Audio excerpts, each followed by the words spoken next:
You suck. You suck.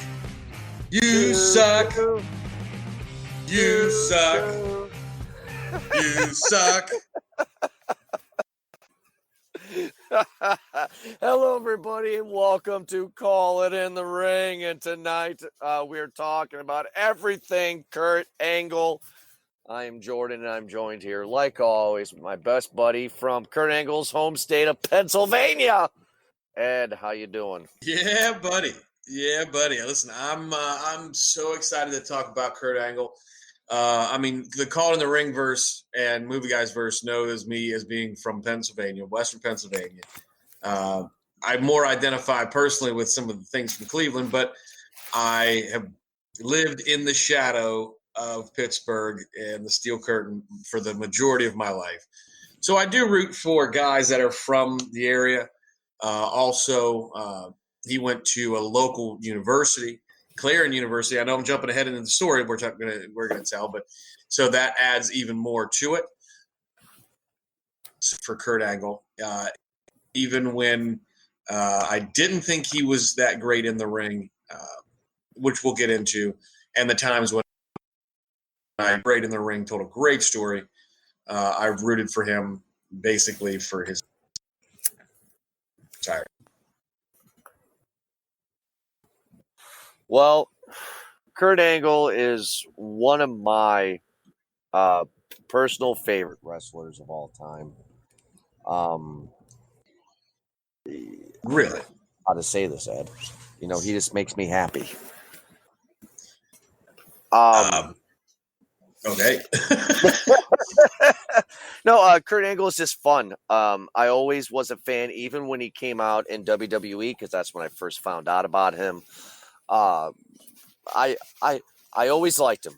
I liked his character. I think this is a great Vince McMahon creation, a la The Undertaker, Stone Cold Steve Austin, The Rock, Triple H. I think this is another great creation of just a great fucking heel. Just a great bad guy. And that's what Kurt Angle is. And he always was a bad guy, but people always fucking loved him. Kurt Angle was fun for me. I always liked enjoying him. Just throwing this out there. Kurt Angle started his professional wrestling career in ECW. Just pointing that out. So I'd throw that out there. We'll talk about that. We'll talk about that soon because he was in there for a day and he was offended. But we'll talk about that. Well, I mean, I didn't give you the context. I just said he started his professional wrestling career in ECW. Yeah. My man, the franchise, Shane Douglas, and him are friends. So that's why he went there first. I mean, they're friends. But anyway, we'll get into that. No, I mean, there's no reason to get into it. There's not even a story. He went there. They crucified the Sandman. He was absolutely offended and said, I'm not doing this. I mean, that's the story. Yeah. That's the fucking story. So, I mean, but... Again, didn't give context. Just wanted to throw that out there. Yeah.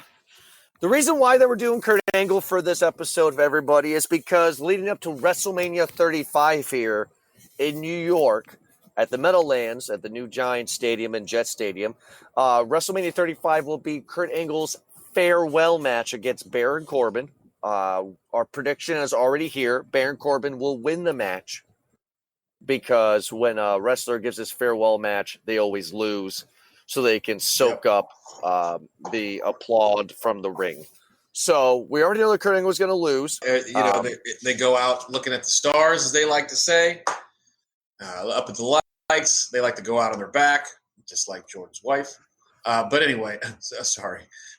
But no, I mean, yeah, Baron Corbin's going to win. It's just how they do it. And there must be something that, for whatever reason, why Kurt Angle must really like Baron Corbin, because wrestlers pick this match. Like,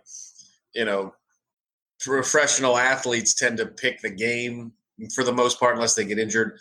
But it's way different for wrestlers. They pick the guy that they want to take their torch and move forward.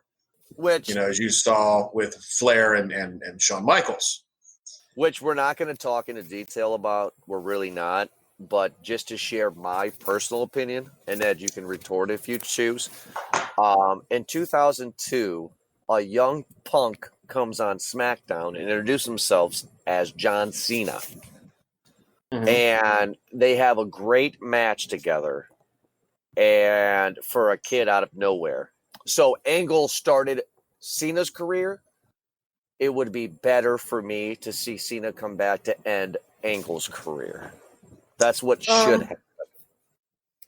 Well, that's not what we're going to get, unfortunately. That's not what we're going to get. That's no, what should it's yeah. I mean, professional wrestling as fans is basically a life filled with woulda, shoulda, couldas, and unfortunately, I don't necessarily disagree with that. Although I personally feel, and we'll get into this, some of Angle's best matches were in TNA, and two of those guys that he had those matches with are currently in WWE and don't really have great storylines at the moment. So I would have loved to see Angle versus AJ Styles to sort of bookend basically the renaissance and then the end of Angle's career. And it would basically be the same thing. It'd be the start and the middle of. I said that backwards. The Renaissance, beginning of the Renaissance and end of Angle's career, and the beginning and then the prime of AJ Styles' career. That's what I would. Well, Ed and I have two different opinions, and since you are a fan of the show, part of Movie Guys podcast here, then you know that Ed and I rarely agree on anything when it comes to wrestling. So, but tonight we're going to talk about Kurt Angle. So let's get into Kurt Angle. He first came on the scene. I'm not going to go in order just yet. I'm just trying to say my nostalgia of Kurt Angle. Okay. Kurt Angle came on just as I'm starting to kind of get out of wrestling. You know, he came on in 98, 99. I'm starting to I got a year left, right? At the timeline when he comes in, and we've already established when I stopped watching wrestling in 2001, he came in with my last year of watching wrestling at the time. And I loved everything Kurt Angle. When I bought the WWE SmackDown 2 Know Your Role game, I always played as Kurt Angle. Kurt Angle was my boy. I don't know why. I just think because he was just that slimy, slarmy, disrespectful heel that always pissed everybody off. And he was a very good counterpart to Stone Cold. And what I mean by that is Stone Cold was your beer drinking everyman fantasy of I want to punch my boss in the face, but I can't. Right? Right. Kurt Angle was the guy at work that's the company man, the guy that everybody hates, the guy who always gets the promotion, the guy who doesn't deserve anything, who was a jackass, who was a POS, but always comes out on top. And I found that to be fun. So when I first started to see Kurt Angle, I enjoyed that fantasy of Kurt Angle. What say you, Ed? Well, yeah, I mean, I was not a fan of Greco-Roman freestyle wrestling myself, but being as he was from the area, an Olympic gold medalist when I was 10-ish years old, 96, so I'd have been 9. The whole area was buzzing with Kurt Angle, who won gold medals at the Olympics with a quote broken freaking neck. So it was a huge deal, right? Like for all of us here in Western Pennsylvania. And so when I had found out that he was then a couple of years later, was probably 98, 99, 2000, I don't know. When he was joined the WWF, when that music hit, which I remember to be the Patriot, Del Wilkes. Yeah. I remembered his music, and they did repurpose his theme song. But when that music hit and I first saw him come out, I was pretty excited, and that was the height of the beginning of my professional wrestling fandom.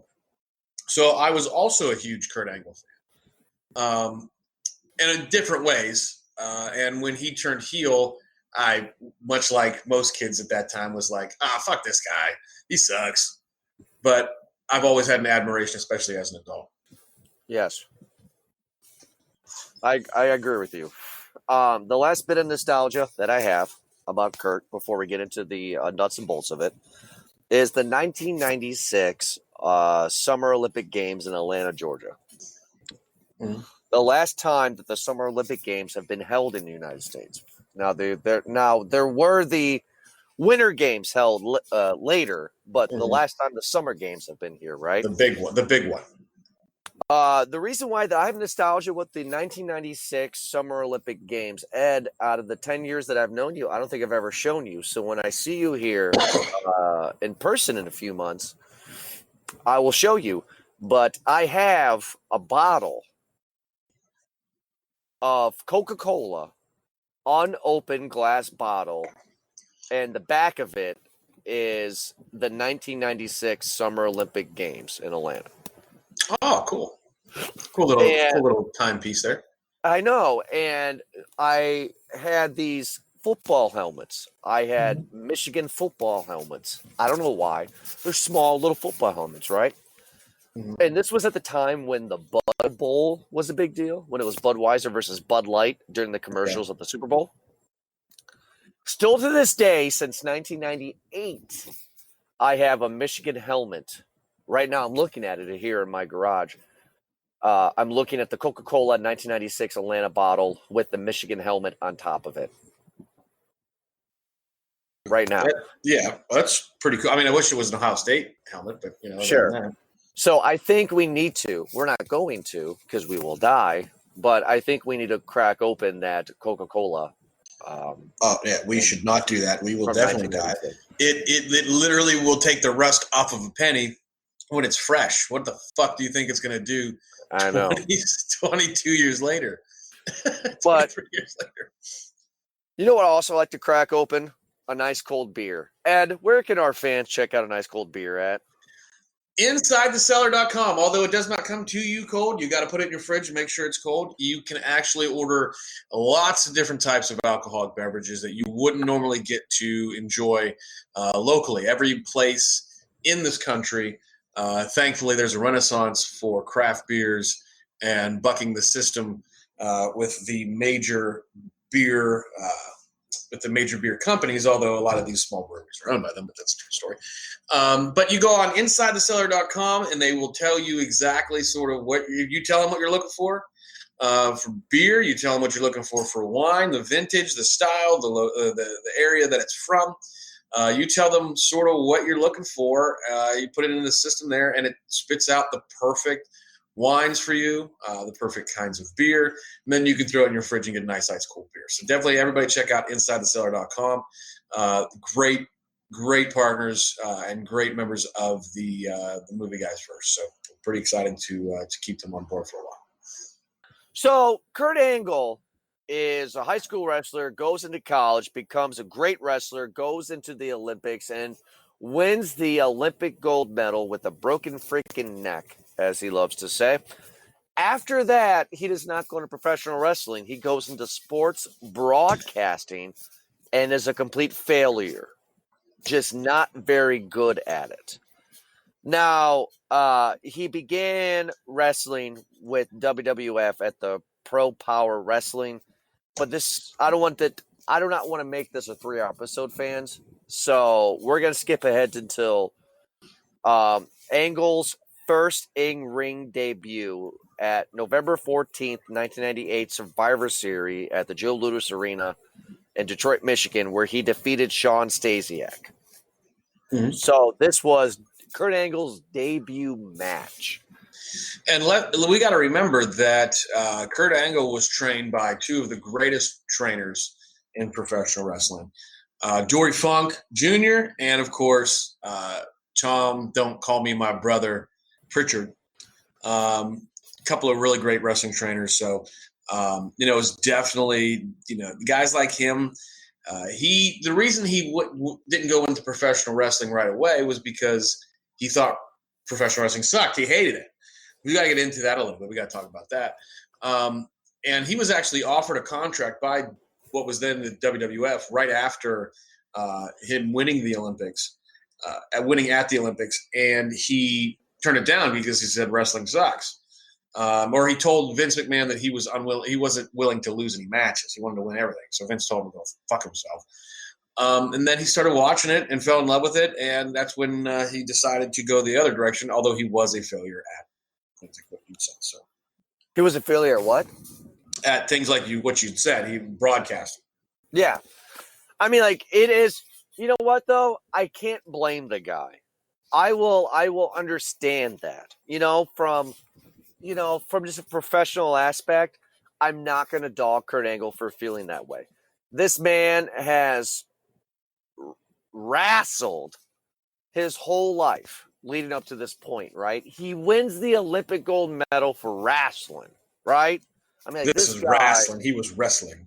Fine, he was wrestling, right? I mean, this guy was wrestling, right? This is like real shit, right? Mm-hmm. And all of a sudden, the fake WWF calls and says, "Hey, we want to do this," and he's like, "No, I get it. I'm not going to dog the guy on it. I get it. Sure. Why would I do that when it's fake? I can't hit a guy in real life. I mean, I just can't. I mean, like, he didn't do the ankle lock. He didn't do the Olympic slam during the Olympics. So, it was, I cannot dog the guy for that. They introduced The Undertaker in the Survivor Series and introduced Kurt Angle in Survivor Series. Why don't they continue to do that? Why don't they continue to introduce stars in Survivor Series? Because Undertaker and Kurt Angle are pretty iconic, right? I mean, why don't they introduce them? Well, number one, they have NXT for that, for younger guys. Now. And number two, it's just more dramatic at a place like the Royal Rumble. The last big person that they introduced that wasn't an NXT guy, thank God that they actually thought that through, but was AJ Styles. And when his new music bumped at Royal Rumble a couple years ago, obviously his music was much different. But, when I saw that P1, phenomenal one, AJ Styles has been the phenomenal AJ Styles for a long time. So I was super pumped, super excited. I didn't see it coming. So that's kind of probably why I think that they would do that now as opposed to Survivor Series, because they don't need to introduce anybody. True. Now, to go on my banter of The Rock, I feel that I cannot contradict myself. If I say something, I have to stick by it, especially that we have audio evidence of me saying it, right? It's never stopped you before, but go ahead. Fuck you is the thing. Kurt Angle comes in at 98, 99. He in November 14th, he debuts at the Survivor Series. Later that year, before Mania, he wins the European Championship and their Intercontinental Championship in February of 2000, a month before Mania, and he declares himself as the Eurocontinental Champion, and he dropped both of his titles without ever conceding to a fall in a 2 falls match, triple threat against Chris Benoit, Chris Jericho at WrestleMania 2000. Mm-hmm. So I'll be consistent. Motherfucker's been in the league for a year, doesn't deserve it. Well, again, you and I have had this same argument, so it's going to be in circles. If you deserve it, if you're good enough to hold a strap, then it doesn't matter when you do it. Rookies win the ring. Rookies win rings every year in professional sports. It's just a matter of, what team you're on. Professional wrestling doesn't necessarily have a team. If you're good enough and the powers that be feel like you're good enough, why does it matter? Why does it matter? Kurt Angle, we know, is a Hall of Famer, so it doesn't really matter when he gets it, because he ends up staying on top his whole career. He deserved it. He's always been a main event kind of guy. He's always been good enough. Well, Kurt Angle's definitely the LeBron James here. Straight out of high school, goes right into it. True. I'll totally go with you on that. But not right now during the show, but I will argue with you. I want you to Google, tell me the top 10 Heisman winning trophy winners that have gone on to become NFL Hall of Fame. I guarantee you. Well, they're two different worlds, man. I get you. I understand different worlds, but my point is we got Kurt Angle, who is definitely the LeBron here, right? Sure. But to go with my arguments, don't contradict myself, guys who traditionally win the Heisman Trophy are not traditionally that good in the NFL. I mean, you have some guys like Peyton Manning and so on and so forth, but I just challenge you and I challenge the fans. Find me 10 guys that have won the Heisman that have had a Hall of Fame career. And you can't find 10. I mean, I don't know that. I've never done that research, but I know that what you're saying is I mean, you're going to get a guy like my man Baker Mayfield is going to go to the Hall of Fame. I mean, that's basically without a doubt. Shut up. Baker Mayfield is not going to the Hall of Fame. So anyway, throughout the mid-2000s, after aligning himself to Edge and Christian, they called themselves the ECK, which is the Ed Christian and Kurt tag team titles here. They feud with Too Cool and also Rikishi, and Angle defeating Rikishi in the finals of the King Ring tournament, and he went on to feud with Triple H after a love triangle between him and Triple H's wife Stephanie developed. This is interesting. This guy premieres in 98, 99, and a year, not even a full year into it, he wins the European title and the Intercontinental title. He changes it into the Eurocontinental Championship, and then after WrestleMania 2000, he feuds with Triple H at this time, who was a big player. Mm-hmm. He feuds with Triple H because he has a love triangle with Stephanie. Wow. Vince McMahon sucks Kurt Angle's dick as much as he does Brock Lesnar's right now. Back then. Well, I mean, wow. Yeah. I mean, he was a great in-ring performer, so he had to give him things. His mic work has always been, I don't want to say suspect, that's not the right word, but like, he's been boring, and that was kind of what he played into, with the whole milk thing as opposed to the beard. I mean, you remember, him chugging milk instead of beer when he was feuding with Stone Cold. We're going to talk about that. Yes, I mean, yeah, I like that. That was a play because a year prior, Stone Cold Steve Austin shows up, which we'll talk about that in our Stone Cold episode sometime later. But Stone Cold shows up with The Rock and Vince McMahon and gives everybody a Coors Light beer bath. Mm-hmm. And and then Kurt Angle shows up with milk and gives them a milk bath. I love it. Which is really freaking awesome because Kurt Angle's character that's the perfect character for him. He's never necessarily been about being the straight edge guy, but it's been about like taking care of yourself and being healthy. And I don't want to say being the best you because he's been a heel, but that he's been vanilla. He's plain milk. He's white milk. That's the beauty of his character. He's just a dick when he does it. And that's why that was the most brilliant thing they could do, was take Stone Cold Steve Austin's bit, which was one of the most famous things in the history of television, let alone professional wrestling. Right. And still one of the most iconic things that when you see it, you're like, I remember that. And to hear JR and the King screaming about what's going on in the ring. And then they do it with Kurt Angle and his milk. I mean, it's perfect. And then he chugs milk after there was a win he had during the feud. He chugged a glass thing of milk. He was the truth. Hulk Hogan would say, drink your milk and eat your vitamins. Kurt Angle did it in the ring. Yeah, no, he straight did it in the ring. Yeah. Which was fun. Later on that year, we talked about it. Ed, where can they find this episode about Armageddon 2000? In our archives, www.movieguyspodcast.com. or just go on our Instagram, Movie Guys Pod, Twitter feed, Movie Guys Pod, and check us out there. And you'll have links to the website constantly. Just check out our archives. It's got everything on there. Just click on the Call It in a Ring tab. So in this match, Kurt Angle goes against Undertaker, Rikishi, The Rock, Stone Cold Steve Austin, and Triple H in the 6-man Hell in the Cell match. We talked about that in Armageddon pay-per-view. But later on that year, though, Kurt Angle then fused with Chris Benoit, who we reviewed in our archives as well.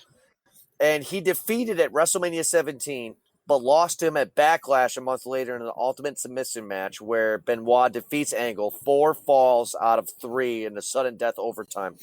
Kurt Angle and Chris Benoit in a rivalry at that time in the Attitude Era or the end of the Attitude Era. Very fucking cool. That was a good feud. Well, yes, that was a great match. And that was one of those things that guys like Kurt Angle could take any type of style of wrestler. You know, and you're going to show me when I say this, but like, unlike somebody like Stone Cold, who's just an in-ring brawler, especially after his neck injury, had to be a different kind of wrestler. Kurt Angle could take any type of person, a submission guy, a brawler, a high flyer, and they would all, A, they'd be in great hands, and B, the matches just went really well. They were very well done together. They were very professional. So, Kurt Angle in 2000, 2002, when you get the Alliance let's invasion. take a step back here. We're talking the match. Do you remember the match at No Mercy 2000 between The Rock and Kurt Angle? Yeah. It was it was the Kurt Angle's first great match. Okay? And he lost the title to The Rock. Yeah, and I mean Rikishi came out and blah blah blah. I mean it ended in bullshit, but the match in itself, that was a great match. So that was the first great match of his career. But continue. I'm sorry. We get the invasion angle, and this is an interesting angle, and this is where the bullshit starts to come in. And I want to say this very clearly. This is where the bullshit comes in. Okay? The WWF buys WCW in real life in the beginning of 2001, and then they have the invasion angle. Instead of Vince McMahon waiting for Kevin Nash and the NWO and Goldberg and DDP and all these people to wait for their contracts to end, they send over the B players. Now, of course, I stand corrected. We did get DDP, we did get Booker T, we did get Canyon, but we got the B players. And who better than Canyon? They have who better? Who was a homosexual? I will add. All right, that's really not important. However, a guy, people that's about his life, and the guy is now the guy's now passed away. But he fucking killed himself because he was ridiculed in the locker room for being gay. Which is weird because wrestling was the first place to be openly cool about being gay. But continue. Yeah, it did just happen. But anyway, because remember, we're going to talk about Canyon ever. We're not going to have a Canyon episode. But so anyway, so this is where it gets crazy for Angle. Kurt Angle is a heel. He's hated, and then all of a sudden, the McMahon family has a good idea. Let's turn Stone Cold Steve Austin bad. And let's have him be on the form of the Alliance, which is the ECW, WCW Alliance. So then at SummerSlam in 2001, we got Kurt Angle versus Stone Cold Steve Austin, which you can check us out in our archives. Just go to the right of the page of movieguyspodcast.com and go to the archives, Call in the Ring, and you can check that episode out. But also in this segment, though, they have an idea where Kurt Angle jumps from WWE and joins the Alliance on the Stone Cold side at Survivor Series in 2001, only to have Kurt Angle backstab Stone Cold Steve Austin to win the match because he was a spy. He was of two faces, and he actually was a part of WWF the whole time. What do you think about this segment of Kurt Angle becoming the hero of WWF versus the Invasion? Every character goes through a heel turn to a face turn, and then they decide where they're good, and they stick with that after a while. Every character goes from bad to good or good to bad, and this was one of the times where he went from. This was a time where he went from bad to good, and it was absolutely stupid. They botched every aspect of the Invasion angle. There's so this isn't an Invasion angle debate, but there's so many things that they could have done differently. So many things that they should have done that they screwed up from the first moment that these guys walked in to the introduction of the NWO, and then through and through. This espionage angle was absolutely stupid, just plain stupid. You say that the Invasion angle is stupid. This gives me an idea for an episode of 2019 that we should do an Invasion angle debate. That'll be fun. Hey, everybody go on our Twitter and Instagram page, and at us and tell us what you think. We enjoy hearing from you, so that's definitely something that we'd consider. I would love to talk about the Invasion angle with you. I would love to talk about that with you, hook, line, and sinker. Okay. But after Kurt Angle and the Invasion angle decides to go through, Kurt Angle in 2002 starts to become the Grand Slam winner. Mm-hmm. He wins all the titles in this year. I mean, he goes up against Chris Jericho. He goes up against The Rock. He goes up against everybody. Eventually, a year later, he goes as the undisputed champion. I'm sorry, he faces the undisputed champion at WrestleMania 18, but lost the title shot right back to him the next night on Raw. Kurt Angle feuded with Kane, defeated him at WrestleMania 18, and Kurt Angle was then drafted in the first ever draft in 2002. We got to do an episode about the first ever draft. But Kurt Angle goes to SmackDown. So we always know that Raw is the A show and SmackDown is the B show. In 2002, Kurt Angle goes to SmackDown. How do you feel about Kurt Angle going to SmackDown? Well, I never liked the idea of them breaking up the shows. I mean, I get that why they do it. The roster is just too fucking big to give everybody time on two shows, so I get why they do it. But I've never really cared about SmackDown. When it first came out, I watched it, and just the whole SmackDown versus Raw thing, it's never done it for me. Unfortunately, I mean, I get why they do it, and the fans seem to love it. I'm just not one of the people who is on that bandwagon. So for Kurt Angle to go to a show that I didn't care about, basically the B show on a promotion when other wrestling promotions are giving great matches, it's just not something I wanted to donate my time to, so I didn't see any of it. Well, what donated my time to it was this year in 2002 of King of the Ring, where he defeats when Kurt Angle defeats Hulk Hogan. And mm-hmm. Kurt Angle is the first and only wrestler in history to make Hulk Hogan tap. That was a moment. See, I didn't know that. I didn't know that he was the only guy ever to make Hulk Hogan tap. Angle later scored a submission victory over Hulk Hogan at King of the Ring 2002, making him the first wrestler ever in WWE history to defeat Hulk Hogan via submission. I believe that. I just didn't know it to be true. But I guess it's damn true.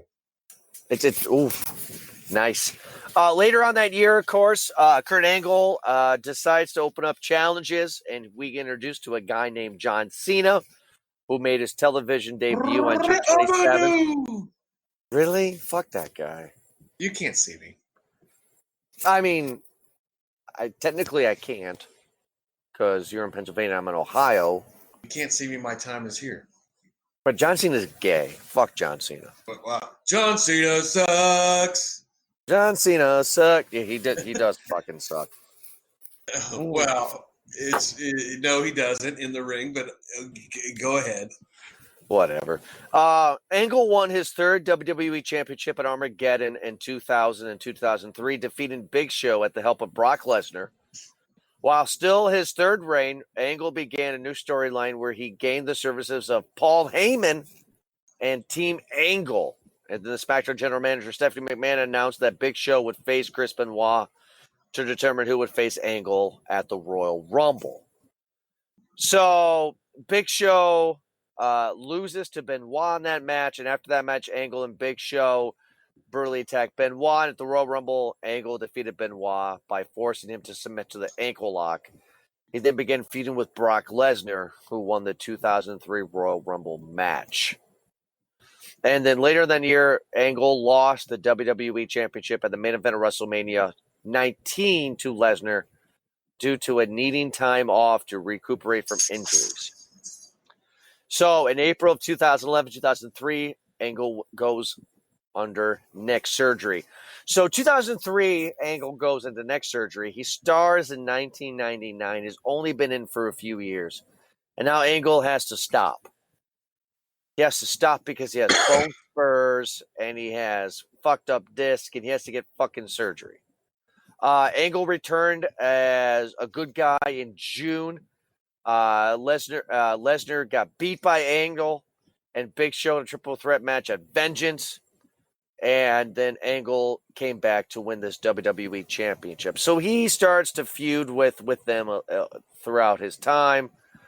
But then in 2005, he wins the World Heavyweight Championship again. So he becomes a 4-time WWE champion. Mm-hmm. And then Angle starts to feud with Shawn Michaels at this time. And during the 2005 lottery draft, he went from SmackDown to Raw. So now Angle is on the Raw show. So it took him 4 years, but Angle finally goes to the Raw show. Do you remember WrestleMania 20? Yes, this was about that time. The match that he had with Eddie Guerrero was something fucking else. It was a great match. It was one of the greatest championship matches in WrestleMania history. I mean, when Kurt Angle gave him the ankle lock a bunch of times, and Eddie unties his boot, and he goes to give him another ankle lock, and Eddie's boot comes off, and he's slipped out of his grasp, and Kurt again gets all super pissed off, and Eddie Guerrero rolls him up. Like, that's the whole Latino Heat lie, cheat, steal thing. Yeah. It was fantastic. It was one of probably the greatest performances in the history of professional wrestling. I don't care what anybody says. That is a 5-star match. 5-star match, hands down. Which very soon we'll be talking about WrestleMania very soon. I'm just giving that tease now. WrestleMania 20 is something that we'll be talking about here because that is an interesting pay-per-view. We'll talk about it.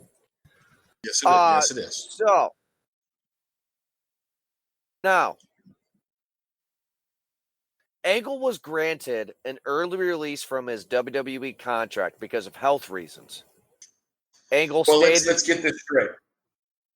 Let's get this straight. Vince McMahon. Can I tell you the story before you go ahead? Go ahead. Go ahead. Angle stated in the Kurt Angle Champion documentary DVD that he was asked for his release from WWE because he could not take time off and was working hurt. He also stated that he quit. WWE lost their top talent, and he was the very top of the payroll.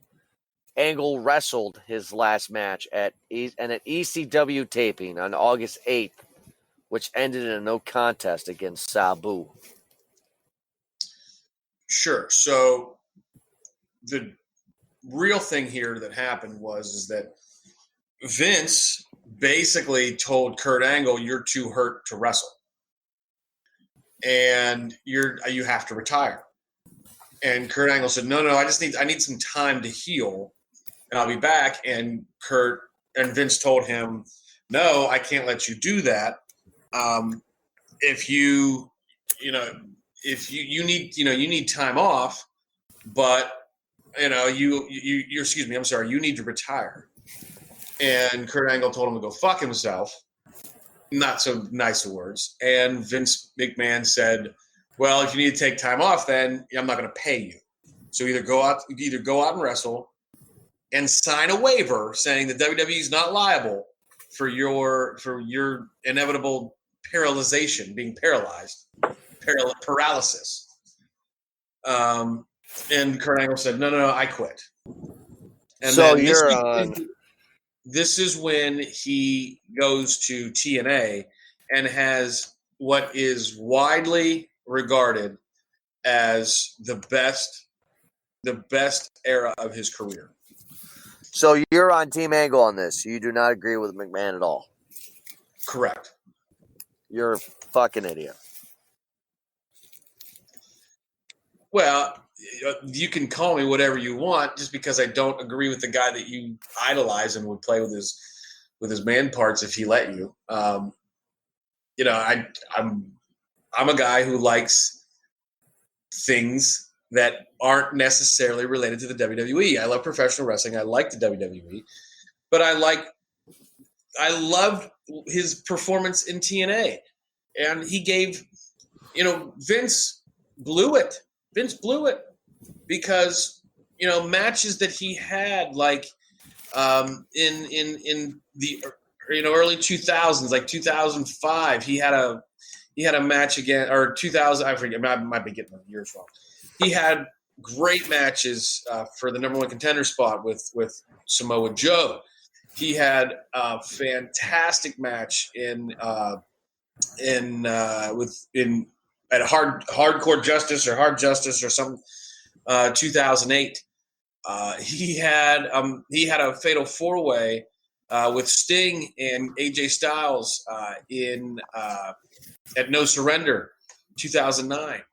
Him and Kurt Angle at him and Sting. I'm sorry, Kurt Angle and Sting at Hardcore Justice 2011. He was still giving. These two guys were giving top level matches. They had this match in 2007 because they had the octagon ring, or the 6-sided ring. I'm sorry, whatever the hell. And it basically they called it the Lethal Lockdown match. And what happened was it was a steel cage around this ring, and then it was Team Angle. It was Team Angle versus Team, what you know to be Christian, but Team Cage. And there were so many guys in this ring: Kurt Angle, Samoa Joe, Rhino, Sting, Jeff Jarrett, Christian, Big Papa Pump Scott Steiner, AJ Styles, Tomko, who you'll remember from Christian's Bodyguard or whatever, and then a guy who's one of the most underrated guys, basically, who never left TNA, was Abyss. And Abyss was awesome. He was a combination of Mankind and The Undertaker, and he was huge. And then he went and did other things, but that's beside the point. And then once they were 10 guys, and every 2 minutes a new guy would come down to the ring, right? And then once the 10th guy was in the ring, then they could pin somebody. You weren't allowed to pin him because it wasn't a elimination style match. The winner got a title shot. The winner, like whoever pinned somebody, got a title shot. They lowered the roof onto the cage once the 10th man was in there, and then you had a couple of pretty sweet battles. Rhino gored Tomko through the door. That was a great match. That was a great oh my god moment. Kurt Angle threw AJ Styles off the top of the thing, and they landed on he landed on a group of guys, But that doesn't necessarily matter. You're protecting yourself. But he still was a great bump. He threw him off the top. And Sting ultimately won that match. They had, but think about this: you had guys like all these WWE Hall of Famers, and there were tacks involved in the match. Abyss brought tacks into the match. He actually at one point dumped tacks into guitar that Jeff Jarrett then hit him with, sending tacks everywhere. And Sting pinned Abyss to win the number one contender spot. So that was a pretty great match. I really thoroughly enjoyed it. It was very unique. So I definitely would recommend people finding that match. And it was one of the beauties of what that was then TNA at the time. You done? No, I'm not done. I can continue to talk about Kurt Angle in TNA because he had better matches in TNA than he had in WWE, just like most people do. Here we go. So this is how I am on Vince McMahon's side. Vince McMahon's all about business. And Vince McMahon's all about protecting his business and protecting the people that are in his business. And he tells Kurt Angle, who has had, at this point in time, before he quits, 3 neck surgeries. And he won the Olympic gold medal with a broken freaking neck. Says, you're not going to wrestle anymore, dude. You're done. And Kurt Angle decides to whip his dick out and says, no, fuck you. I'm going to continue to wrestle. Fine. He has great matches in TNA. That's absolutely wonderful. That's awesome. I'm legitimately saying from the bottom of my heart, that is awesome. I'm glad for him to continue on with TNA to have great matches. Vince McMahon is not the bad guy in the story because he was looking out for the best interest of Kurt Angle, who he realized was just done. And what's the next pay-per-view for WWE? We both know the answer to that. What's the answer? It's WrestleMania, the greatest spectacle in the world of professional wrestling. So that's like in 2 weeks, right, from this recording? Mm-hmm. When's the next TNA pay-per-view? Well, they're Impact now. Okay, what's the next Impact pay-per-view? And see, but here's the thing: you do this every single time, and I do. You're not you don't. It's because you don't understand the world of professional wrestling. I don't. So don't keep trying to correlate them. You know, Impact's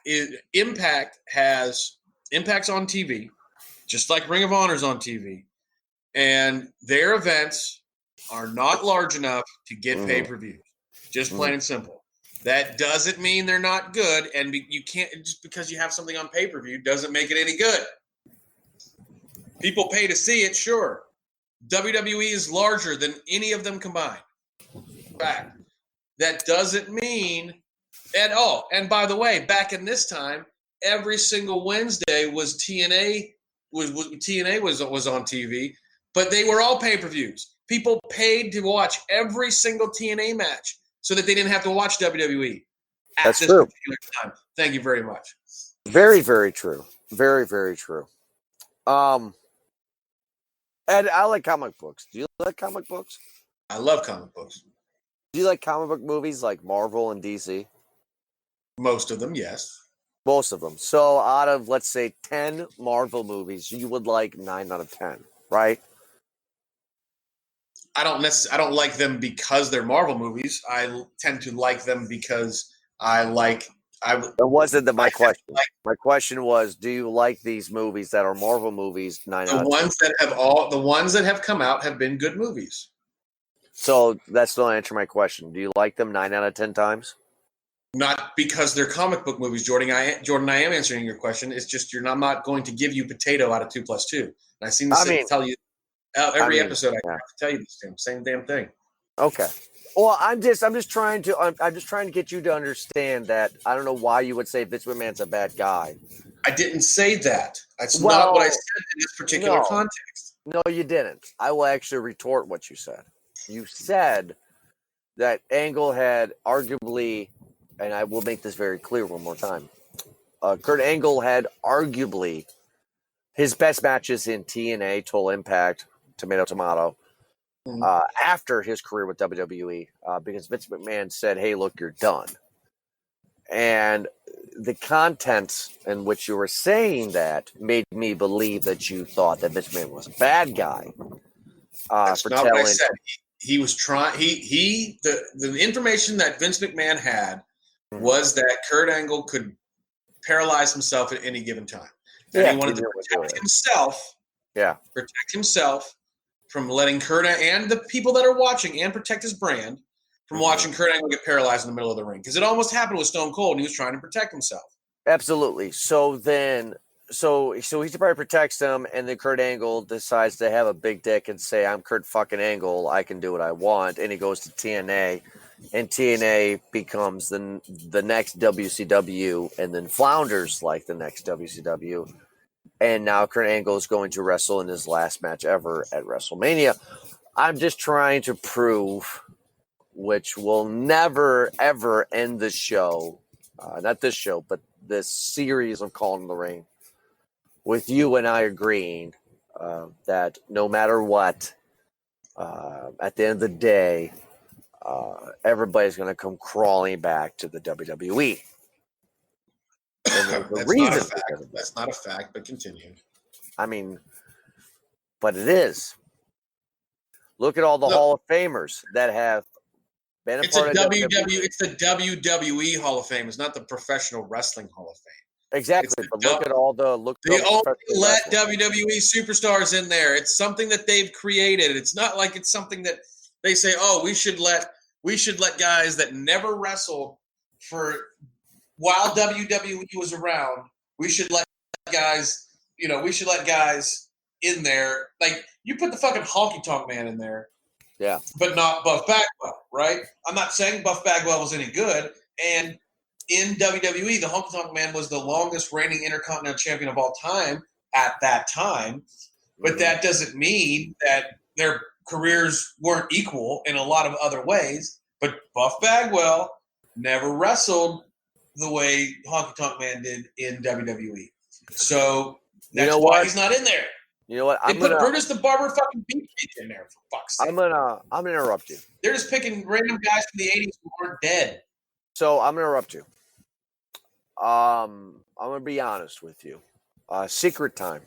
And anytime that Jordan says Secret Time, fans, he's telling the truth. He's telling the God's honest truth. So Secret Time, okay, Ed? I busted my knee at work. My knee's killing me. I'm through a half a bottle of whiskey and the hour of the show that we've recorded so far. So here comes the Secret Truth tongue going on, okay? Where I'm coming from and where I'm getting at is that I do respect other forms of wrestling besides WWE. I acknowledge it. You sent me like 20 texts today of these matches that Kurt Angle has, and I got a chance to watch 3 of them that you showed me. I got a chance to, because after work I got my family and dinner and shit, and I'm busy. But I got a chance to watch 3 of those matches that you sent me, and they are really, really fun matches. I will not deny you on that. Just like I have not denied you on the Sabu tearing his bicep match in ECW. Fun match. Fun. But for me personally, and why I always am on the side of WWE/WWF, is the overall presentation, the characters, the product. And it's like Apple and Android. Some people love Apple. Some people like Android. The same fucking thing. You get a Google Pixel phone and you get the new iPhone. They're the same goddamn thing. They really are. Besides little bells and whistles. But they're the same thing. One just has an Apple on it, and one has a Google logo on it. I like Kurt Angle's wrestling in WWE more because I like that character more. He was not that character in Total Impact or TNA or whatever.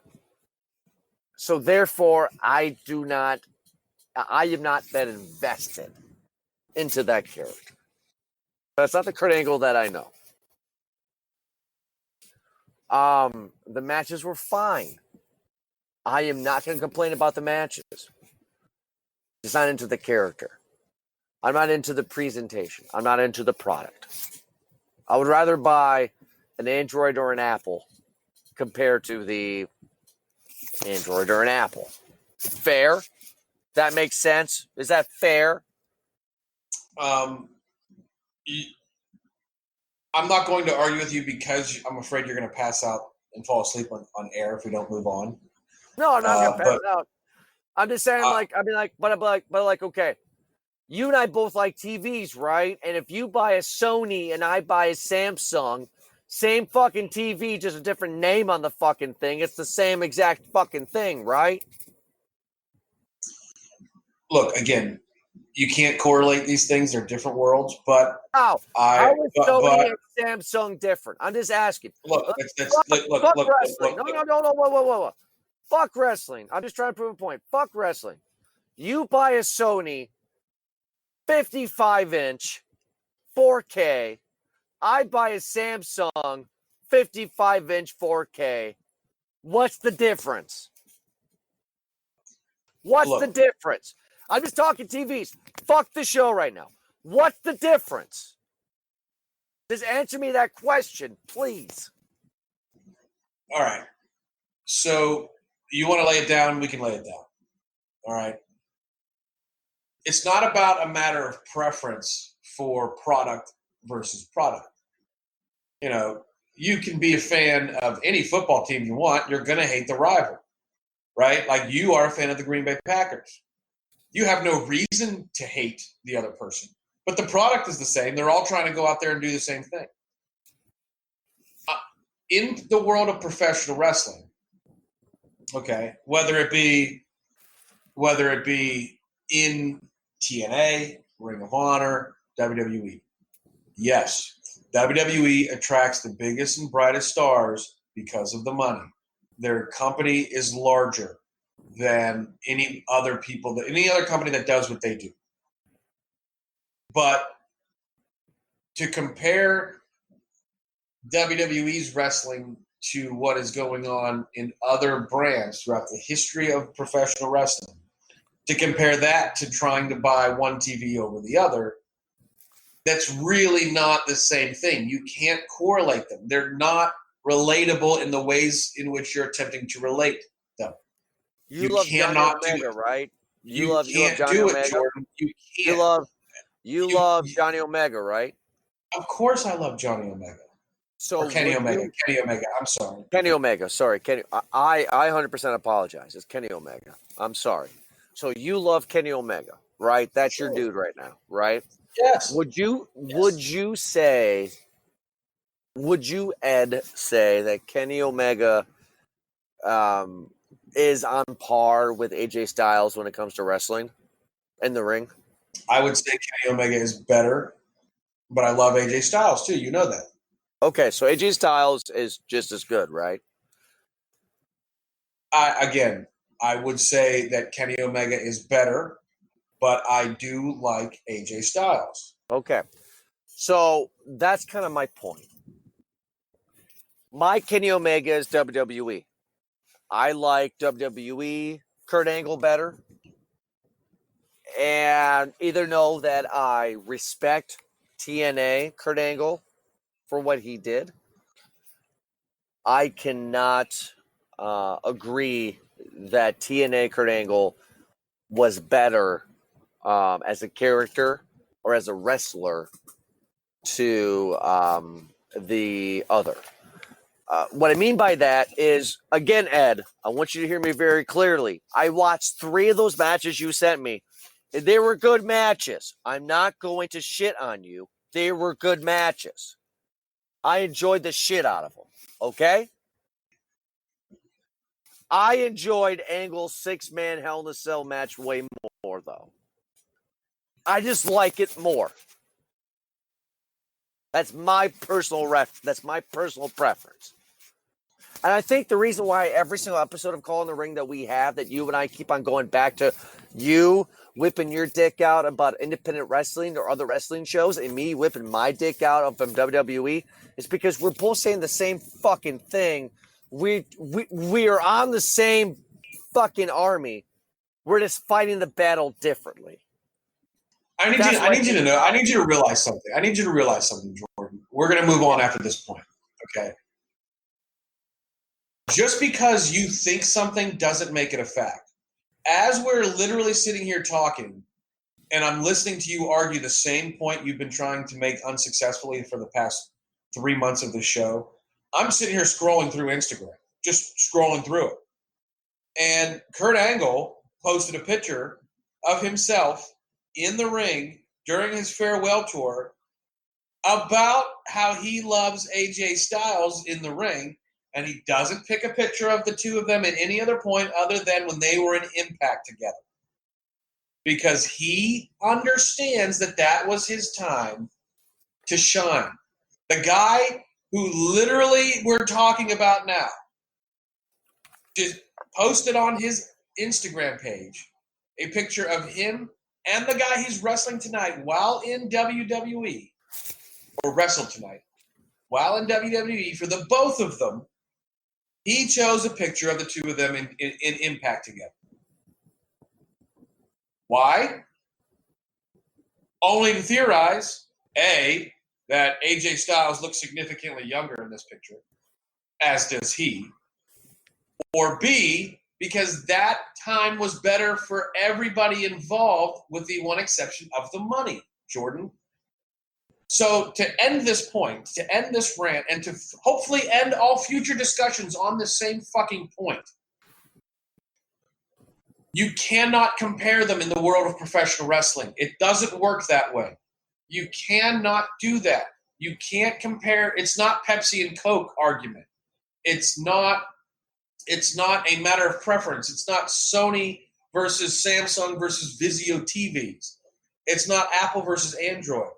It's not a matter of preference. It is the people in the ring doing things for your level of entertainment that are doing different things in different worlds. And guys are choosing to take less money now so that they can have creative control over their characters. Yes, Kurt Angle conceitedly did not want to leave WWE because that's where the money's at and that's where his home has always been. Vince told him, I'm not going to let you wrestle anymore for your protection and for mine. And Kurt Angle said, you don't get to make that decision for me. I quit and went to TNA and had what wrestling pundits outside of you who watch all levels of wrestling, who have said that this was the greatest era of Kurt Angle that there had been. He was finished. He was a finished product in the ring. He knew what he was capable of. He knew what he could do.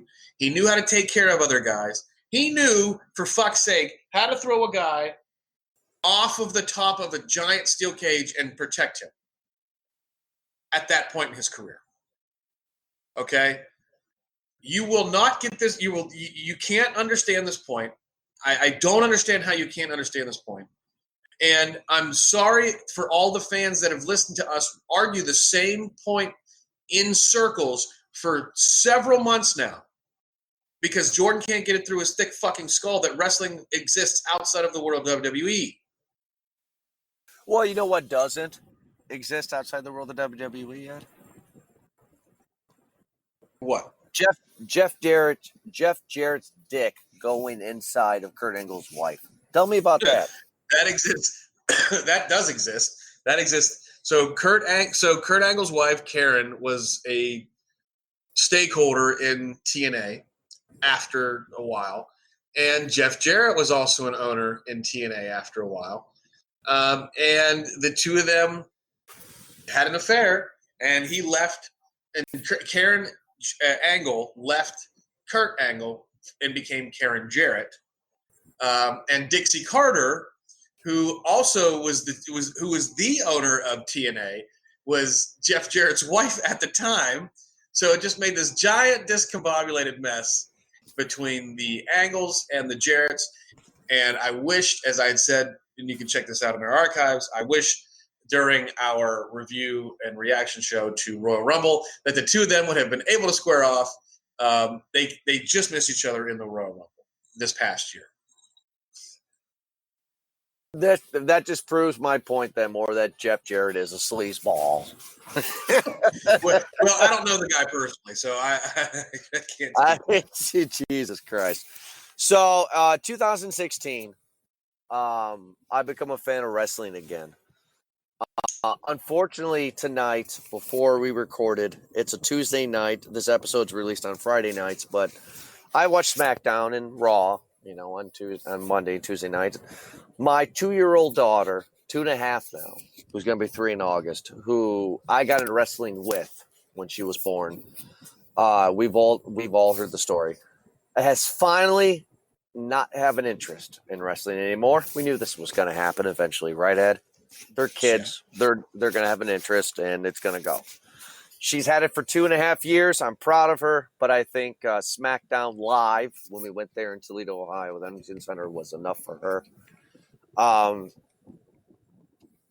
point was, in 2016, I get back into wrestling when my daughter was born, and Kurt Angle comes back, which I haven't seen Kurt Angle since 2001. So I'm really excited to see him, and he's the general manager now of Raw. He has a pretty good year as the general manager of Raw. I enjoy him as general manager of Raw.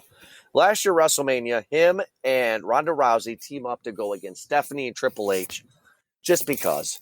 And, of course, Ronda Rousey and Kurt Angle win that match. And after WrestleMania last year, Kurt Angle has been nonchalant, comes in and out. And now finally, to book in the show, the episode for the show, he is going to end his career at the WWE against Baron Corbin at WrestleMania 35 in New York. I'm really sad to see him end his career. Kurt Angle, for me, is nostalgia through and through. And Kurt Angle will never listen to this episode. But I have to say to him, sir, good sir, Paul Heyman, talk there. Good sir. Thank you, Kurt Angle, for everything that you have done. I appreciated everything that you have done. You have been a phenomenal wrestler to watch. I love your character and I love your story. And thank you so much for being a part of the WWE. Kurt Angle is awesome. It goes Stone Cold for me, Kurt Angle, and then Triple H. So, Kurt Angle, you're a badass. That's what I got to say about Kurt Angle. He's a badass. I love him. Agreed. What about you? 100%. Yeah. Kurt Angle's a badass. So, all right, everybody. Well, we have talked long enough here about Kurt Angle for calling in the ring here. We've gone on for an hour and 20 minutes about Kurt Angle and about all of our debates here. We're going to do something different coming up here in just a few weeks. We're going to do our WWE episode of the WrestleMania 35 reaction episode. And I can personally guarantee you that Ed and I will not be comparing other wrestling events to WWE. No, we will not. It's going to be 100% about WWE WrestleMania 35, and I'm super excited to see it and to watch the man Becky Lynch take home the strap. Calling it now. I'm excited for it too. I do it. I'm excited for it as well. So thank you everybody for listening to this most recent episode of Calling in the Ring. Check us out on Instagram, on Facebook, and on Twitter. Just search for Movie Guys Pod. And download this episode and many others. Go to movieguyspodcast.com, movieguyspodcast.podbean.com, on iTunes and Spotify and iHeartRadio. Make sure to check those out along with Movie Guys Podcast as well. Movie Guys Podcast is getting ready for a big late spring, summer release of movies coming up this next couple months. Right, Ed? We're going to be slammed. Oh, I can't wait. It's going to be a big summer for Movie Guys Podcast. Big summer for Movie Guys Podcast and big summer for Calling in the Ring because at one point in time, we will be talking about Stone Cold Steve Austin this year, I think. And I'm excited about that. So, Ed, thank you so much for joining me for this episode. I still love you. Have a good night. Bye.